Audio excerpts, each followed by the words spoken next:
Hello my dear students, welcome to Edupod. നമ്മൾ നാളെ നമ്മുടെ ഓണം എക്സാം എഴുതാൻ വേണ്ടി പോവാണ് അല്ലേ. മിക്ക സ്കൂളുകളിലും 4 ചാപ്റ്റേഴ്സ് ആണ് ഓണം എക്സാമിനുള്ളത്.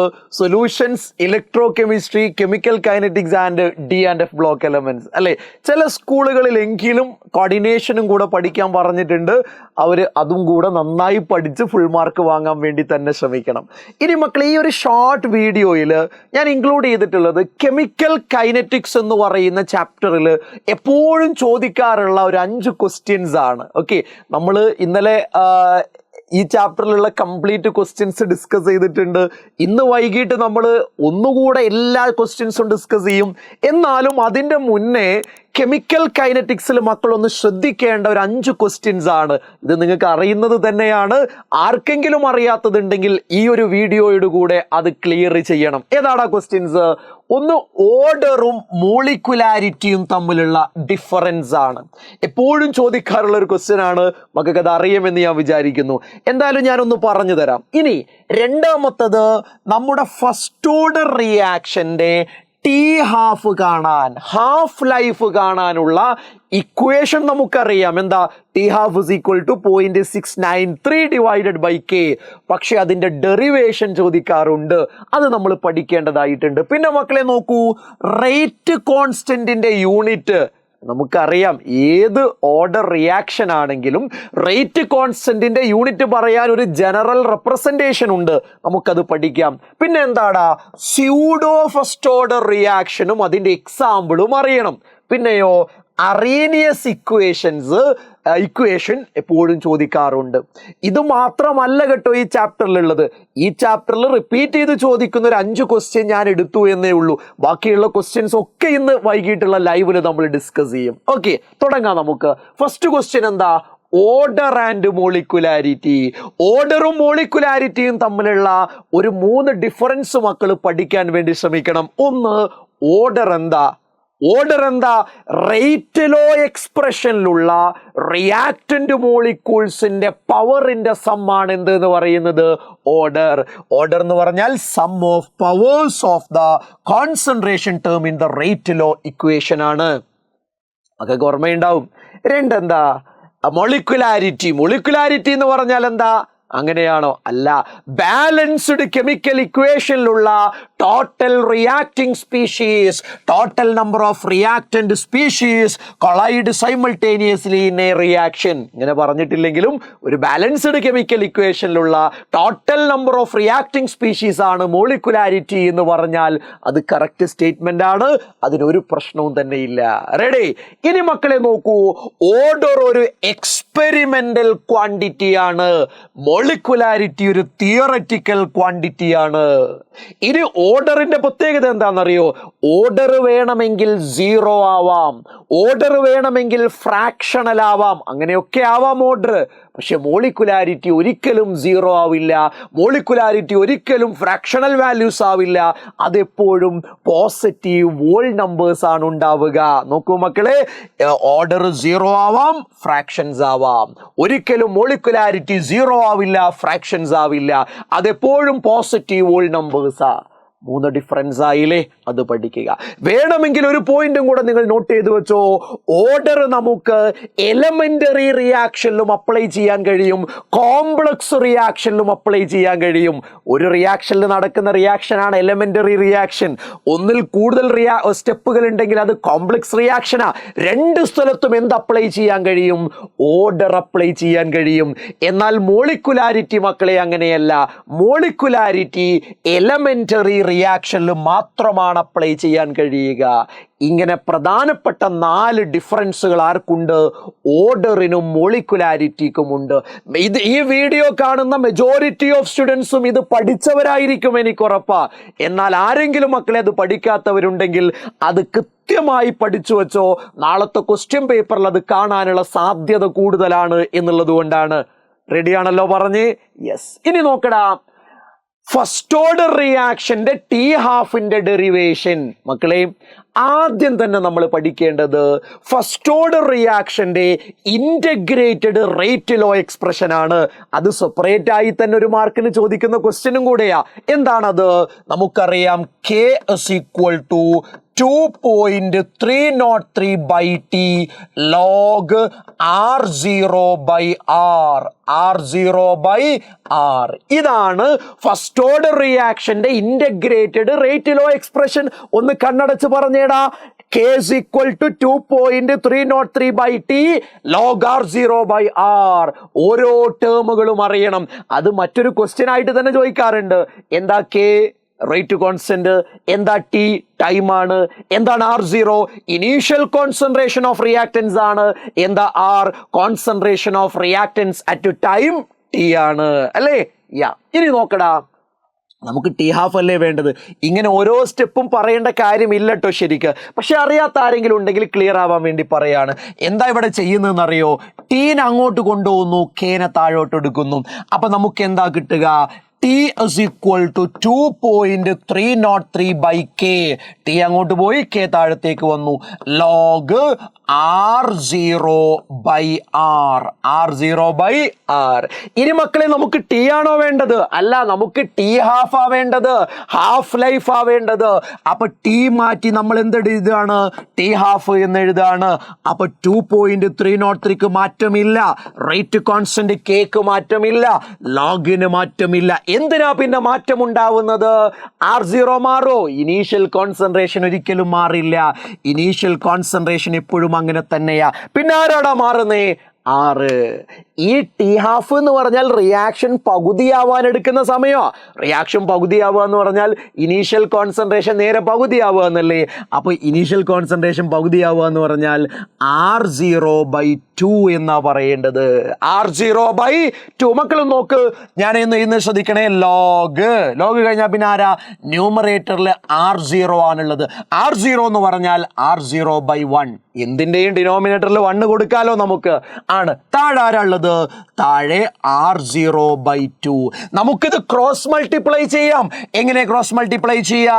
ലോഗ് R0/1 ഇത് തിരിച്ചിടണ്ടേ? Into 2/R0. അപ്പൊ എന്താ മക്കളെ സംഭവിക്കുക? R0 ക്യാൻസൽ ചെയ്തു. പിന്നെ എന്താ ബാക്കിയുള്ളത്? ലോഗ് 2/1. ലോഗ് 2 എന്നാ ബാക്കി ഉണ്ടാവുള്ളൂ കേട്ടോ. അപ്പൊ അത് ഞാൻ ഇവിടെ തന്നെ കട്ട് ചെയ്യാം. നോക്ക്, ഈ R0 കട്ട് ചെയ്യാണ്. ഈ R0 കട്ട് ചെയ്യുമ്പോൾ കൺഫ്യൂഷൻ ഉണ്ടാവും. അത് ഒഴിവാക്കാനാണ് ഞാൻ കൃത്യമായിട്ട് ഇവിടെ കാണിച്ചു തന്നത്. നോക്കിക്കോ മക്കളെ, ഇനി നോക്കൂ നിങ്ങൾ. T half is equal to 2.303 by K into log 2. Sir എങ്ങനെയാ log 2 വന്ന്? 2 ഇവിടെയല്ലേ? അതാണ് ഇങ്ങോട്ട് കാണിച്ചു തന്നത്. ക്രോസ് മൾട്ടിപ്ലൈ ചെയ്യുമ്പോൾ 2 മുകളിലേക്ക് വരും. അപ്പൊ 2/1 എന്നേ ഉണ്ടാവുള്ളൂ. 2/1 2 ആണ്. സോ log 2 എന്ന് അവിടെ ബാക്കി ഉണ്ടാവുക. അത് ഇവിടെ എഴുതി. ഇനി മക്കളെ അതിന്റെ ബാക്കി ഇവിടെ ഇരുന്ന് ശ്രദ്ധിക്കുക. T half is equal to 2.303 by K into log 2 എന്ന് പറഞ്ഞാൽ എന്താ അറിയോ? 0.3010 എന്നാണ്. പോയിന്റ് എന്താടാ? 0.3010 അല്ലേ? എന്നാൽ നമുക്ക് എന്ത് കിട്ടും? T half is equal to 0.693 divided by K. ഈ ഞാൻ ഓരോ സ്റ്റെപ്പും എഴുതിയിട്ടുണ്ട്. 2 മാർക്കിനാണ് ഈ ക്വസ്റ്റ്യൻ എക്സാമിന് ചോദിക്കുക. ഇവിടെയൊക്കെ നിങ്ങൾക്ക് കാൽക്കുലേറ്ററിൽ ഡയറക്റ്റ് ആയിട്ട് തന്നെ log 2 അടിച്ചാൽ ഈ ആൻസർ നിങ്ങൾക്ക് കിട്ടും, ഒരു സംശയവും ഇല്ല. പക്ഷേ അറിയാത്ത ഒരാളാണ് ഈ വീഡിയോ കാണുന്നതെങ്കിൽ കൃത്യമായിട്ട് ഓരോ സ്റ്റെപ്പും മനസ്സിലാക്കണം എന്നുള്ളത് കൊണ്ടാണ് ഞാനിത് പറഞ്ഞത്. മക്കളെ, ഇത് ഒരു തവണയെങ്കിലും നിങ്ങൾ നോട്ടിൽ എഴുതിയെടുക്കുക. ഞാൻ പറഞ്ഞിട്ടുണ്ട്, ഇന്റഗ്രേറ്റഡ് റേറ്റ് ലോ എക്സ്പ്രഷന്റെ ഡെറിവേഷൻ ക്ലാസ്സിൽ ഞാൻ നിങ്ങളെ പഠിപ്പിച്ചിട്ടുണ്ട്.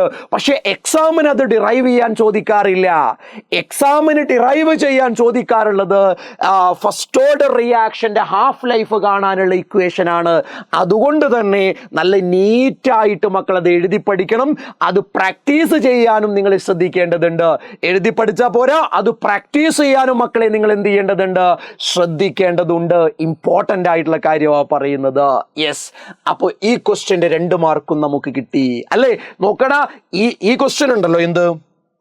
Integrated rate law expression of first order reaction. ഇത് സെപ്പറേറ്റ് തന്നെ ഒരു ക്വസ്റ്റ്യൻ ആണ്. അതേപോലെ തന്നെ ഈ ഫൈനൽ ഇക്വേഷൻ ബേസ് ചെയ്തിട്ടുള്ള പ്രോബ്ലം അല്ലാതെ തന്നെ ചോദിക്കാറുണ്ട്. പക്ഷേ ഈ ഡെറിവേഷൻ മറ്റൊരു ക്വസ്റ്റ്യൻ ആണ്. അപ്പൊ 3 ക്വസ്റ്റ്യൻ ആക്ച്വലി ഇവിടെ ഉണ്ട് എന്നർത്ഥം കേട്ടോ. യെസ്, അടുത്ത question. Unit of rate constant. മക്കളെ, ഒരു ജനറൽ ഐഡിയ നമുക്കറിയാം. എന്താണ് idea? Mole raise to 1 minus n, litre raise to n minus 1, second inverse.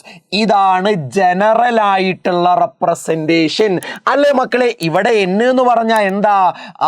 Order of reaction ആണ്. ഓർഡർ ഓഫ് റിയാക്ഷനാ. അപ്പോൾ ഏത് ഓർഡർ ആണെങ്കിലും നമുക്ക് ആൻസർ ചെയ്യാൻ കഴിയും. നോക്കൂ, 0 ഓർഡർ റിയാക്ഷൻ ആണ് എന്ന് വിചാരിക്ക്. എന്നിന്റെ സ്ഥാനത്ത് എന്താ കൊടുക്കുക? 0. അപ്പൊ mole raise to 1 minus 0, that means mole തന്നെയാ വരിക. ഇനി litre raise to n minus 1, so litre raise to 0 minus പറഞ്ഞാൽ -1 എന്നാ വരിക. പിന്നെന്താ? സെക്കൻഡ് ഇൻവേഴ്സ് അല്ലേ? ഇനി മക്കളെ, അതൊരു ഫസ്റ്റ് ഓർഡർ റിയാക്ഷൻ ആണ് എന്ന് വിചാരിക്കുക. അതൊരു ഫസ്റ്റ് ഓർഡർ റിയാക്ഷൻ ആണെങ്കിൽ എന്നിന്റെ സ്ഥാനത്ത് 1 കൊടുക്കണം. അപ്പൊ mole raise to 1 minus 1, that is 0. Litre raise to 1 minus 1, again 0. അപ്പൊ അവിടെ എന്തു മാത്രമാ ഉണ്ടാവുക? സെക്കൻഡ് ഇൻവേഴ്സ് മാത്രമാണ് ഉണ്ടാവുക. റെഡി അല്ലേ? പറഞ്ഞേ ഐഡിയ മക്കളെ ക്ലിയർ അല്ലേ? അപ്പൊ ഈ ജനറൽ ഇക്വേഷൻ മക്കൾ പഠിച്ചു വെച്ചാൽ ഏത് ക്വസ്റ്റ്യൻ വന്നാലും ഏത് ഓർഡറിനെ കുറിച്ച് ചോദിച്ചാലും നമുക്ക് നീറ്റായിട്ട് അടിപൊളിയായിട്ട് എഴുതാൻ കഴിയുമെന്നുള്ളതാണ്, മറന്നു കളയരുത്. അടുത്തത് സ്യൂഡോ ഫസ്റ്റ് ഓർഡർ റിയാക്ഷൻ. മക്കളെ, എന്താ സ്യൂഡോ ഫസ്റ്റ് ഓർഡർ റിയാക്ഷൻ? എക്സാമിന് അത് ചോദിക്കാറുണ്ട്. എന്താന്ന് ചോദിച്ചാൽ, ചില റിയാക്ഷൻസിന്റെ ഓർഡർ നമ്മൾ ഹയർ ആയിരിക്കും എക്സ്പെക്ട് ചെയ്യുക, പക്ഷേ കിട്ടുമ്പോൾ എന്തായിരിക്കും? ലോവർ ഓർഡർ ആയിരിക്കും. അങ്ങനെയുള്ള റിയാക്ഷൻസിനെയാണ് സ്യൂഡോ ഓർഡർ റിയാക്ഷൻ എന്ന് പറയുക. ഇനി സ്യൂഡോ ഫസ്റ്റ് ഓർഡർ റിയാക്ഷൻ എന്ന് പറഞ്ഞാലോ, നമ്മൾ ഹയർ ഓർഡർ ആണ് എക്സ്പെക്ട് ചെയ്യുന്നത്, പക്ഷേ കിട്ടുമ്പോൾ അത് എത്രയായിരിക്കും? 1 ആയിരിക്കും. നമ്മൾ 2 ഒക്കെ ആയിരിക്കും ചിലപ്പോൾ എക്സ്പെക്ട് ചെയ്യുക, പക്ഷെ കിട്ടുമ്പോൾ 1 ആയിരിക്കും. അതാണ് സ്യൂഡോ ഫസ്റ്റ് ഓർഡർ റിയാക്ഷൻ എന്ന് പറയുന്നത്. മക്കളെ, അതിന് ഒരുപാട് എക്സാമ്പിളുകൾ ഉണ്ട്. ആ എക്സാമ്പിൾ മക്കൾ പഠിച്ചു വെക്കണം. എന്താണ് ഒരു എക്സാമ്പിൾ എന്ന് അറിയോ നിങ്ങൾക്ക്? അത് ഹൈഡ്രോളിസിസ് ഓഫ് സുക്രോസ് ആണ്. മക്കളെ, സൂക്രോസിനെ നമ്മൾ കെയിൻ ഷുഗർ എന്നും പറയാറുണ്ട്. അപ്പൊ ഹൈഡ്രോളിസിസ് ഓഫ് കെയിൻ ഷുഗർ എന്ന് വേണമെങ്കിൽ അങ്ങനെ പറയാം, ഒരു കുഴപ്പമില്ല. നോക്കടാ, ആരാ സൂക്രോസ്? C12H22O11. ഇയാളെയാണ് എന്ത് വിളിക്കുക? സുക്രോസ് എന്ന് വിളിക്കുക. അതിലേക്ക് എന്താ മക്കളെ ആഡ് ചെയ്യുന്നത്? ഹൈഡ്രോളിസിസ് അല്ലേ? Large amount of water add ചെയ്യണം. ഇതാരാ? ഇത് വാട്ടർ ആണ്. അപ്പൊ എന്താ മക്കളെ സംഭവിക്കുക? ആ സൂക്രോസ് ഡിസോസിയേറ്റ് ചെയ്തിട്ട് C6H12O6 പ്ലസ് C6H12O6 കിട്ടും. ആദ്യമുണ്ടായ ആള് ഗ്ലൂക്കോസ് ആണ്, രണ്ടാമതുണ്ടായ ആള് ഫ്രക്ടോസ് ആണ്. ഗ്ലൂക്കോസിനും ഫ്രക്ടോസിനും ഒരേ ഫോർമുലയാ, അവരുടെ സ്ട്രക്ചറിലാണ് ഡിഫറൻസ് ഉള്ളത്. അത് നമ്മൾ പിന്നീട് പഠിക്കുകയും ചെയ്യും. നോക്കൂ നിങ്ങൾ, ഇതിന്റെ റേറ്റ് ലോ എക്സ്പ്രഷൻ എന്താണെന്ന് അറിയോടാ? ഇതിന്റെ rate law expression, rate is equal to rate constant into ആരാ? റിയാക്ടൻസ്. ഒന്ന് സുക്രോസ് C12H22O11. പിന്നെ ആരാ മക്കളെ ഉള്ളത്? വാട്ടർ. ഇവർ രണ്ടുപേരും അല്ലേ? സോ ഓർഡർ എന്ന് പറഞ്ഞാൽ 1 + 1 = 2. അപ്പൊ നമ്മൾ എക്സ്പെക്ട് ചെയ്യുന്ന ഓർഡർ എത്രയാടാ? നമ്മൾ എക്സ്പെക്ട് ചെയ്യുന്ന ഓർഡർ എന്ന് പറയുന്നത് 2 ആണ്. പക്ഷെ അത് ശരിയല്ല. അതെന്തുകൊണ്ടാ മക്കളെ ശരിയല്ലാത്തത്? അതിന്റെ റീസൺ എന്താന്ന് ചോദിച്ചാൽ, ഞാൻ ഇവിടെ എഴുതിയിട്ടുള്ള ഈ റേറ്റ് ലോ എക്സ്പ്രഷൻ ശരിയല്ല. എന്തുകൊണ്ട് ശരിയല്ല എന്ന് ചോദിച്ചു കഴിഞ്ഞാൽ റീസൺ സിമ്പിൾ ആണ്. കാര്യം എന്താണെന്ന് അറിയോടാ നിങ്ങൾക്ക്? നോക്കൂ മക്കളെ, ഈ വാട്ടർ ഉണ്ടല്ലോ, ഹൈഡ്രോളിസിസ് നടത്തുമ്പോൾ ഒരുപാട് വാട്ടർ നമ്മൾ ആഡ് ചെയ്യും. എന്ന് പറഞ്ഞാൽ അയാള് എക്സസ് എമൗണ്ട് ഉണ്ട്. ഹൈഡ്രോളിസിസ് നടത്തുമ്പോൾ വാട്ടർ എക്സസ് എമൗണ്ട് ഉണ്ട്. മക്കളെ ശ്രദ്ധിക്ക്, എക്സസ് എമൗണ്ട് ഒരു കമ്പോണന്റ് വന്നാൽ അയാളെ നമ്മൾ റേറ്റ് ലോ എക്സ്പ്രഷനിൽ റെപ്രസെന്റ് ചെയ്യാൻ പാടുള്ളതല്ല. അങ്ങനെയാണെങ്കിൽ റേറ്റ് ലോ എക്സ്പ്രഷൻ എങ്ങനെയാ വരിക? Molar concentration of sucrose C12H22O O11 അത് മാത്രമേ വരികയുള്ളൂ. വാട്ടർ എഴുതാൻ പാടില്ല. എന്തുകൊണ്ട് പാടില്ല? അയാൾ എക്സസ് എമൗണ്ട് ആണ്. എക്സസ് എമൗണ്ട് ഉള്ള ആളെ റേറ്റ് ലോ എക്സ്പ്രഷനിൽ എന്ത് ചെയ്യാൻ പാടില്ല? റെപ്രസെന്റ് ചെയ്യാൻ പാടില്ല. അങ്ങനെയാണെങ്കിൽ ഓർഡർ എന്തേ വരുന്നുള്ളൂ? 1 വരുന്നുള്ളൂ. ഇതാണ് ശരിയായ റേറ്റ് ലോ എക്സ്പ്രഷൻ.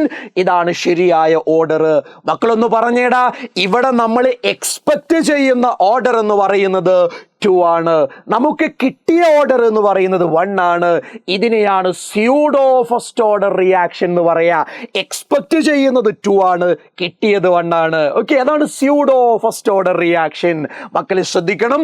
അപ്പൊ എന്താ സ്യൂഡോ ഫസ്റ്റ് ഓർഡർ റിയാക്ഷൻ അറിയണം, അതിന്റെ എക്സാമ്പിൾ അറിയണം. ഇനി സുക്രോസിന്റെ ഹൈഡ്രോളിസിസിനെ പോലെ തന്നെ എസ്റ്ററിന്റെ ഹൈഡ്രോളിസിസും ചിലപ്പം എക്സാമിന് തരാം. എസ്റ്ററിന്റെ ഹൈഡ്രോളിസിസും എന്തിന്റെ എക്സാമ്പിൾ ആണ്? സ്യൂഡോ ഫസ്റ്റ് ഓർഡർ റിയാക്ഷന്റെ എക്സാമ്പിൾ. കാര്യം എന്താ അറിയോ? അവിടെയും ഹൈഡ്രോളിസിസ് ആണ്, അവിടെയും വാട്ടർ എക്സസ് എമൗണ്ട് ആണ്, നമുക്ക് അവിടെയും 2 ആണ് നമ്മൾ എക്സ്പെക്ട് ചെയ്യുക. പക്ഷെ കിട്ടുന്നത് 1. എന്തുകൊണ്ടാ കിട്ടുന്നത് 1 ആവുന്നത്? കാര്യം വാട്ടർ എക്സസ് എമൗണ്ട് ആണ്. എക്സസ് എമൗണ്ട് ഉള്ള ആളെ ഇവിടെ റെപ്രസെന്റ് ചെയ്യാൻ പാടില്ല, റേറ്റ് ലോ എക്സ്പ്രഷനിൽ റെപ്രസെന്റ് ചെയ്യാൻ പാടില്ല. റെഡി? ഇമ്പോർട്ടന്റ് ആയ കാര്യമാണത്. പിന്നെ എന്താ മക്കളെ അറിയേണ്ടത്? 5ാമത്തെ ക്വസ്റ്റ്യൻ, അറേനിയസ് ഇക്വേഷൻ. മക്കൾക്ക് ഓർമ്മയുണ്ടോ? അത് Arrhenius equation K is equal to എന്താ മക്കളെ?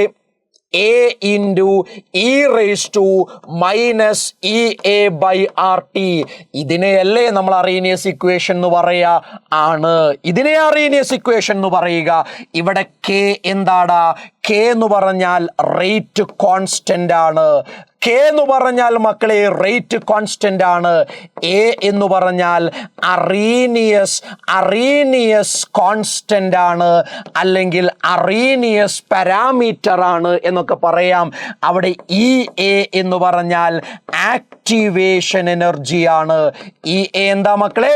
ആക്ടിവേഷൻ എനർജി ആണ്. R എന്ന് പറഞ്ഞാൽ എന്താ? യൂണിവേഴ്സൽ ഗ്യാസ് കോൺസ്റ്റന്റ് ആണ്. എന്താടാ? R എന്ന് പറഞ്ഞാൽ യൂണിവേഴ്സൽ ഗ്യാസ് കോൺസ്റ്റന്റ് ആണ്. T എന്ന് പറഞ്ഞാൽ അബ്സല്യൂട്ട് ടെമ്പറേച്ചർ ആണ്. ടേമുകൾ അറിയണം. ഓരോ ടേമുകളും മക്കളെ നമ്മൾ അറിഞ്ഞിരിക്കേണ്ടതായിട്ടുണ്ട്. റെഡി? അപ്പൊ ഇത് വെച്ച് പ്രോബ്ലം ഒന്നും ഉണ്ടാവാറില്ല.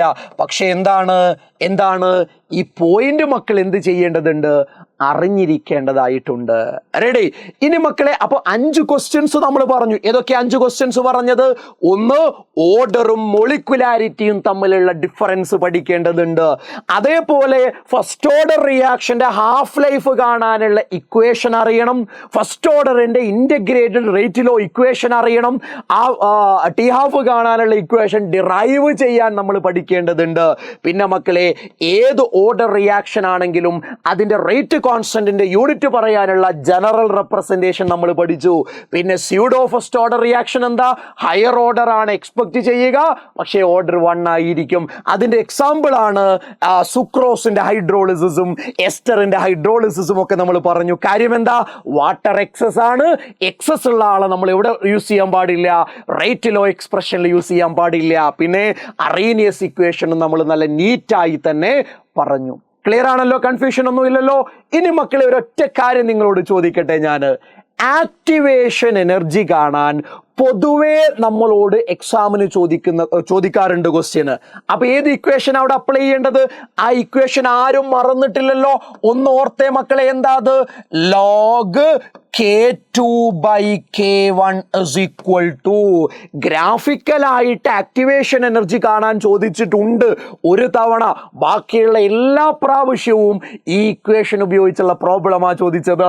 എന്താ? Log K2 by K1 is equal to activation energy divided by 2.303 R T2 minus T1 divided by T1 into T2. മക്കളെ ഈ ഇക്വേഷൻ ആരും മറന്നിട്ടില്ലല്ലോ.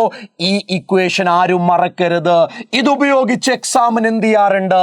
പ്രോബ്ലംസ് വരാറുണ്ട്. ഇതുപയോഗിച്ച് എക്സാമിന് എന്ത് ചെയ്യാറുണ്ട്? പ്രോബ്ലംസ് വരാറുണ്ട്. ഇനി ഒരൊറ്റ കാര്യം നിങ്ങളോട് ചോദിക്കട്ടെ മക്കളെ. ടെമ്പറേച്ചർ കൂട്ടുമ്പോ എന്താ സംഭവിക്കുക? ടെമ്പറേച്ചർ കൂട്ടുന്ന സമയത്ത് കൊളീഷൻ ഫ്രീ ഫ്രീക്വൻസി കൂടും. എന്താ കൂടുക? കൊളീഷൻ ഫ്രീക്വൻസി കൂടും. കൊളീഷൻ ഫ്രീക്വൻസി എന്ന് പറഞ്ഞാൽ ഒരു യൂണിറ്റ് വോളിയത്തിൽ ഒരു സെക്കൻഡിൽ അനുഭവപ്പെടുന്ന കൊളീഷൻസിന്റെ എണ്ണമാണ്. കൊളീഷൻ ഫ്രീക്വൻസി കൂടും.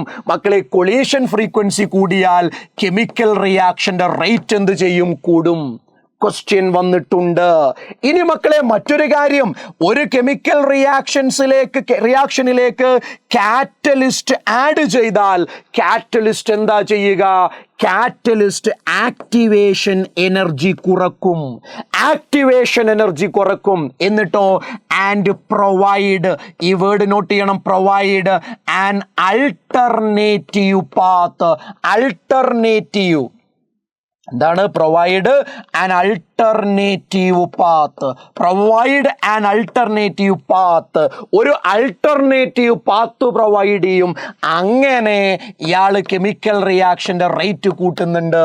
കാറ്റലിസ്റ്റിനും ടെമ്പറേച്ചറിനും കെമിക്കൽ റിയാക്ഷന്റെ റേറ്റ് കൂട്ടാൻ കഴിയുന്നുണ്ട്. ഒരേപോലെയല്ല. ടെമ്പറേച്ചർ കൂടുമ്പോൾ കൊളീഷൻ ഫ്രീക്വൻസി കൂടുന്നുണ്ട്, റേറ്റ് കൂടുന്നുണ്ട്. അതേപോലെ കാറ്റലിസ്റ്റ് ആഡ് ചെയ്യുമ്പോൾ കാറ്റലിസ്റ്റ് ആക്ടിവേഷൻ എനർജി കുറയ്ക്കുന്നുണ്ട്, ഒരു അൾട്ടർനേറ്റീവ് പാത്ത് പ്രൊവൈഡ് ചെയ്യുന്നുണ്ട്, അതുവഴി കെമിക്കൽ റിയാക്ഷന്റെ റേറ്റ് കൂട്ടുന്നുണ്ട്. മക്കള് നോട്ട് ചെയ്തു വെക്കേണ്ടതാണ്, പഠിച്ചിരിക്കേണ്ടതാണ്, അറിഞ്ഞിരിക്കേണ്ടതാണ്. ഏറ്റവും പ്രധാനപ്പെട്ട 5 ക്വസ്റ്റ്യൻസ് ഞാൻ ഓൾറെഡി പറഞ്ഞു കഴിഞ്ഞു. ഇതും മക്കൾ നോട്ട് ചെയ്തു വെക്കേണ്ടതാ. എന്തുകൊണ്ട്? എക്സാമിന് ചോദിച്ചിട്ടുണ്ട്. മക്കൾക്ക് ഒരു മാർക്ക് പോലും നഷ്ടപ്പെടുത്താൻ ഞാൻ അനുവദിക്കില്ല. നല്ല നീറ്റായിട്ട് മക്കളെ പഠിക്കുക. ഇന്നത്തെ ലൈവിൽ വരിക. ഇതൊക്കെ ബേസ് ചെയ്തിട്ടുള്ള ക്വസ്റ്റ്യൻസ് നമുക്ക് വർക്ക്ഔട്ട് ചെയ്ത് പ്രാക്ടീസ് ചെയ്യാം. ഓക്കെ ആണല്ലോടാ പറഞ്ഞേ? റെഡി? നന്നായി പഠിച്ചു വാ. Okay, by.